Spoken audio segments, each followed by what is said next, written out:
일방통행 도로에서 역주행 시비 끝에 한 남성이 숨지는 일이 벌어졌습니다. 먼저 영상으로 보도록 하겠습니다.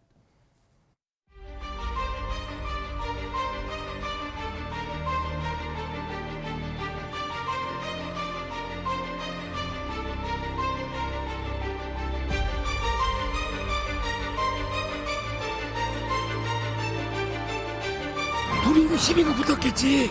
차에 매달렸더라고. 저를 잡고 그리고 화물차가 있었어요. 여기다가 다친 거야.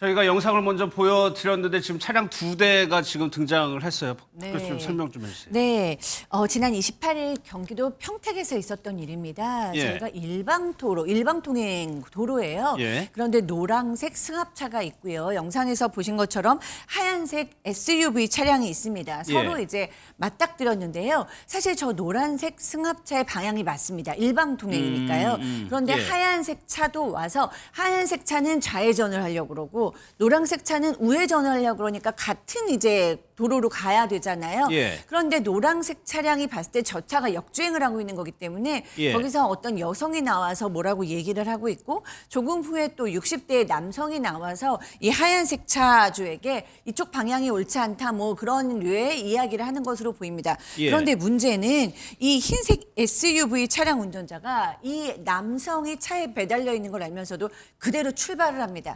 결국에는 이 남성이 사망하는 사고로 발생하게 됩니다. 숨졌어요. 그러니까는 노란색 승합차가 제대로 정주행해서 들어온 차량이고 하얀색 SUV 차량이 일방통행을 무시하고 이제 들어온 경우예요. 그러면 박 변호사 이런 경우에는 자기가 잘못 들어온 차량이 알아서 길을 비켜주거나 하는 게 기본적이죠. 네, 맞습니다. 그 흰색 SUV 차량이 해당 이 역주행을 함께 표지판을 미처 보지 못하고 들어간 건지 아니면 예. 일부러 들어간 건지까지는 밝혀지지 않았습니다.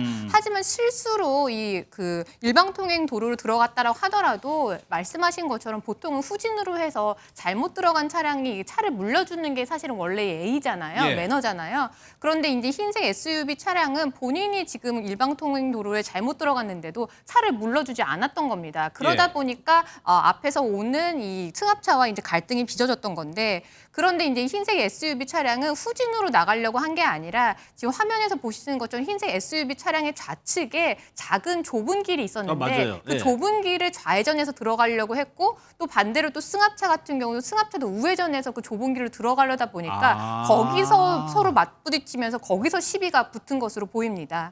저곳으로 이제 꺾으려고 했다는 얘기죠. 그래서 이제 승합차에서 이제 2명이 내리게 됩니다. 여성 한 분하고 이제 남성 한 분이 내리게 되는데 여기서 항의를 하려고 이제 창문 쪽으로 갔어요. 그런데 이 차량은 박 교수님 무시를 하고 그냥 간 거란 말이에요. 네, 왜 그냥 그랬을까요? 갔습니다. 예. 그러니까 그냥 가면 안 되잖아요. 예. 네, 본인이 게다가 잘못을 한 상황에서 그냥 가기까지 하면 이제 큰일 난다는 걸 스스로도 알고 있었을 텐데 나중에 조사할 때 경찰이 물어보니까 그냥 싸우기 싫어서 피한 거다라고 얘기를 싸우기 했어요. 싫어서, 예. 네, 그리고 이제 이 사람이 차에 자꾸만 달라붙으니까 떼어내고 싶었다. 라고 얘기를 합니다. 사실 그것이 잘못됐다는 걸 인지하고 있었을 텐데 예. 결국에는 이제 본인의 그 잘못을 피해서 도망가고 싶었던 거죠. 떼어내고 싶었다. 그런데 저렇게 만약에 매달려 있는 상황에서 차를 주행을 했을 때 부상을 당할 거다, 다칠 거다라고는 예견할 수 있는 거잖아요. 예, 그렇습니다. 사실 사람이 벌레입니까? 어떻게 운전하면서 예. 떼어낼 생각을 합니까? 그 생각 자체도 잘못이지만 떼어내고 싶었다라고 말하는 그 얘기에서 사고가 날 것을 예견할 수 있었다라는 점을 능히 추산할 수가 있습니다. 예. 운전자는 사고가 날 거를 예상을 하고 있었던 것이고요. 예.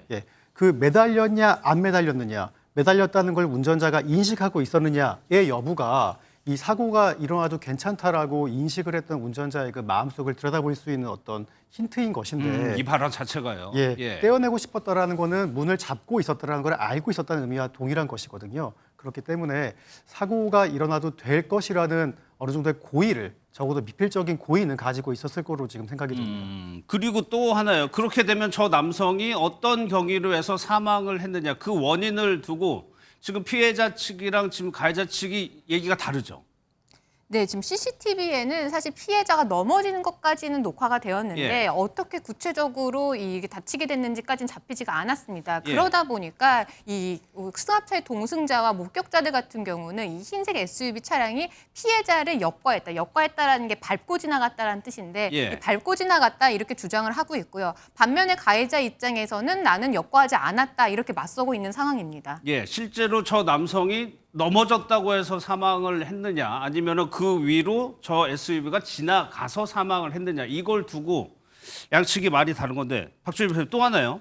애초에 이게 혐의가 살인 미수였다면서요. 네. 사진으로 바뀌었잖아요. 이건 왜 그런 거예요? 이게 사실은 뭐 살인 미수냐, 살인 기수냐의 그걸 가르는 건 결국 이 사망의 결과가 발생하였느냐 그렇죠. 그건데요. 예. 처음에 이 피해자 같은 경우는 심정지 상태로 병원에 이송이 되었지만 끝끝내 이제 사망을 했습니다. 그러다 보니까 처음에는 살인 미수였지만 피해자가 사망을 했다 보니까 죄명이 지금 살인죄로 바뀐 상태입니다. 그 과정에서 이제 국가수의 소견이 조금 작용을 한 것 같은데, 아까 CCTV에는 그 장면이 명확히 찍히지 않았다고 했잖아요. 네. 근데 국가수에서 그 가능성이 있다라는 소견이 내서 바뀐 건가요?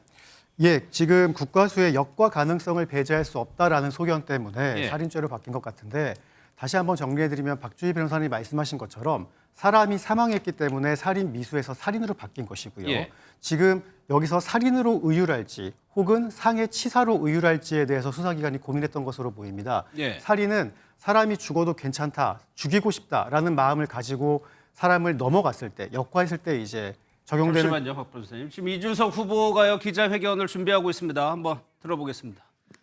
민주당과 그 2중대, 3중대, 4중대 격에 해당하는 정당들이 저를 국회의원직에서 제명시키겠다고 합니다.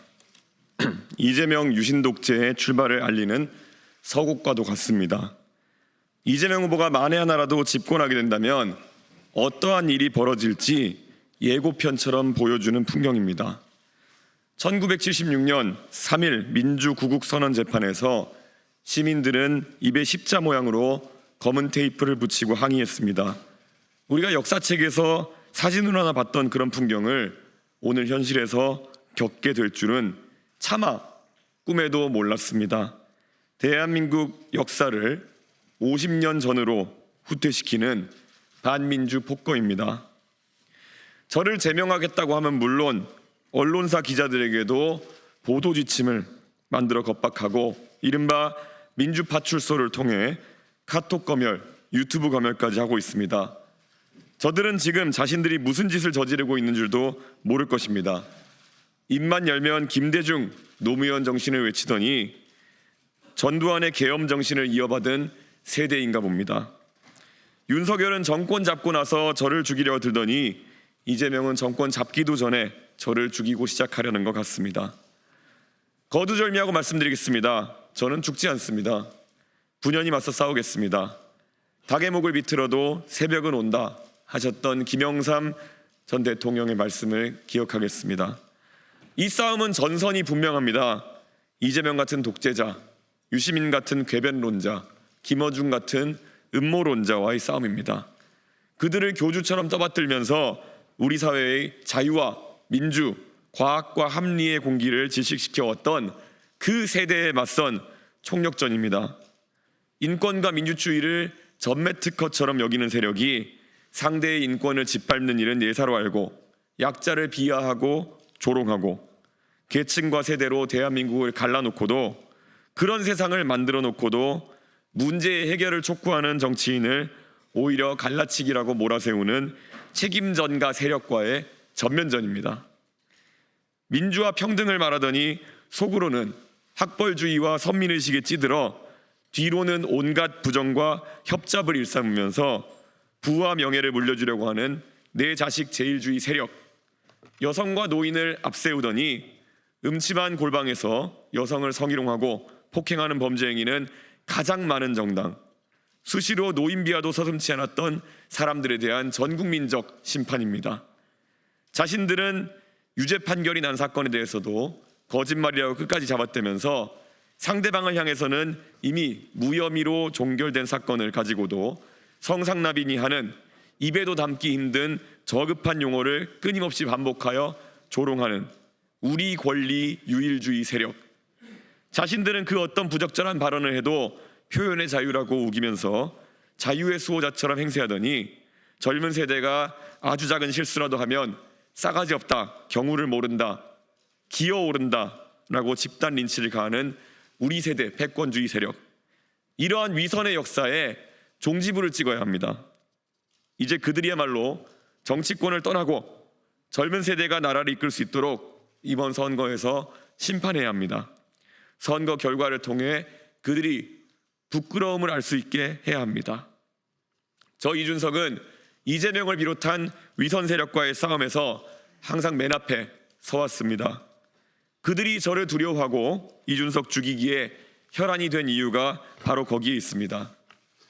이 싸움은 제가 앞장서고 있지만 결국 국민 여러분과 함께 이겨내야 할 싸움입니다. 저희 개혁신당은 의석이 3석밖에 되지 않고 기득권 정당에 비해 자금도 턱없이 부족합니다. 국민 여러분께서는 그런 저에게 10% 넘는 지지로 시작할 용기를 주셨습니다. 이제 15% 넘는 지지로 저희에게 갑옷을 입혀주시고 20%, 30% 넘는 지지로 적토마와 긴 창을 주신다면 우리는 이 전쟁에서 반드시 승리할 수 있습니다. 기적은 시작됐습니다. 사전투표가 오늘 마무리되었고 본투표에서도 기적은 계속될 것입니다. 다시 김영삼 대통령님의 말씀을 되새깁니다. 닭의 목을 비틀어도 새벽은 온다. 그리고 노무현 대통령께서 사랑하셨던 상록수 가사처럼 깨치고 나아가 끝내 이기겠습니다. 감사합니다.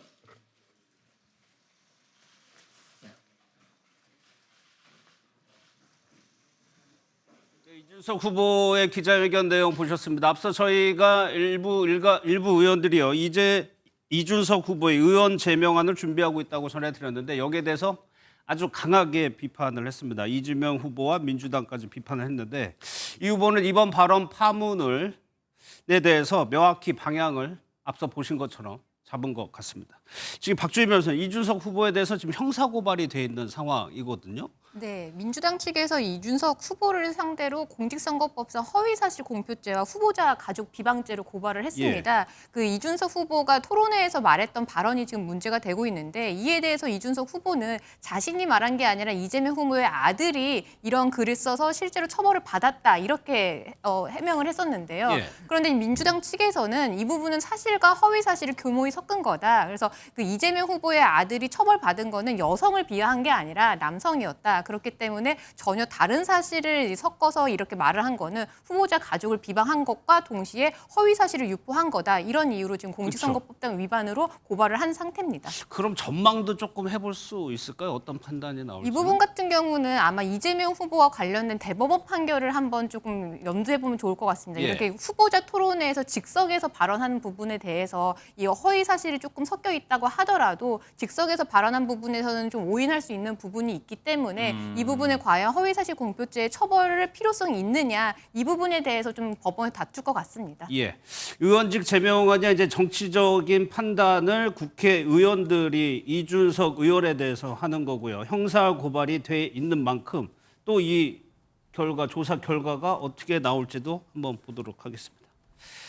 원래 하던 대담 좀 이어가도록 하겠습니다. 이 사고 관련해서 상해치사와 살인죄. 근데 경찰은 살인죄를 선택한 거죠. 예, 맞습니다. 그 국가수 소견 결과 이제 역과 가능성을 배제할 수 없다라고 이야기했는데 역과라는 게 차가 사람을 넘어간다라는 겁니다. 근데 운전을 하는 운전자들이라면 대부분 아시겠지만 꽤 큰 돌멩이가 차 바퀴에 이제 지나가도 느낌이 옵니다. 그쵸. 내가 이 돌을 다 밟고 지나갔느냐, 지나가다가 멈췄느냐. 사람의 신체를 차가 밟고 넘어가면요, 운전자들은 인식할 수 있습니다.